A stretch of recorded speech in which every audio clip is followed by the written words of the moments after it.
Ténéré Desert. In the heart of the Sahara Desert stretched the barren sand dunes in the middle of which white men trade in salt.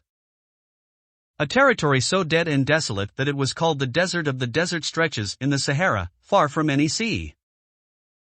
In the Ténéré Desert of Niger, an ocean filled with dunes, among which are the highest ones in the world, which reach 244 meters or even more, flows as if towards the horizon and always leads to other dunes, endlessly.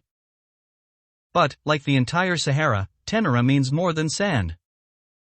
In a region the size of the state of California, you can find plateaus covered with gravel, blown by the desert winds, but also fantastic rock formations, likened by a traveler to some goblins, quacks, or demons.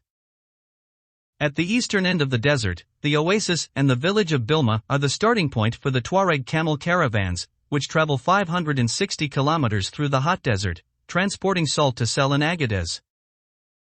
The village borrowed its name from the Great Erg Bilma, a vast area of sand that stretches to the east for 1,200 kilometers, from Niger to Chad.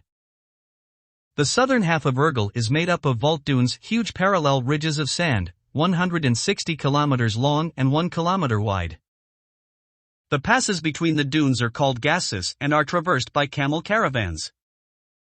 The nomadic Tuaregs who live in this inhospitable environment are known as the Blue People, because of the color of their skin.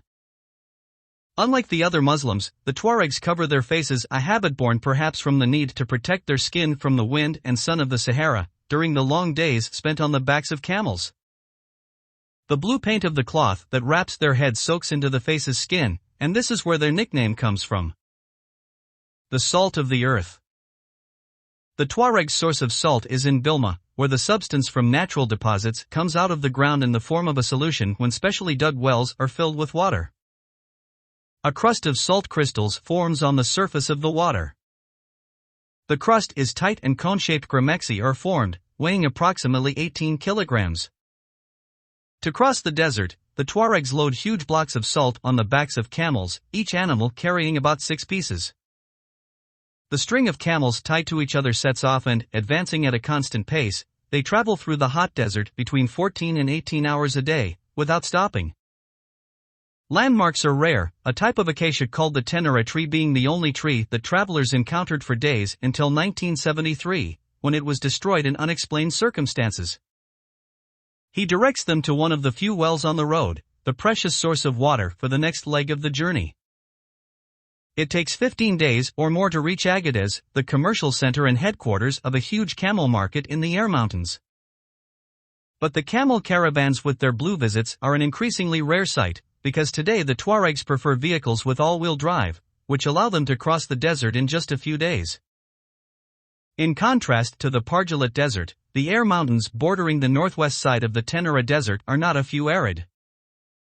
In the Bagzane mountain area, there are springs that allow farmers to cultivate dates, olives and other plants on the terraced slopes.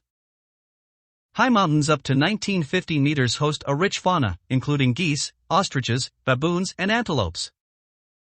The ancient inhabitants of the region left their mark on the area through cave paintings and sculptures, some dating back 5,000 years. Drawings representing elephants, rhinoceroses and giraffes suggest that through the central Sahara the old caravans were treading not burning sand but fresh grass.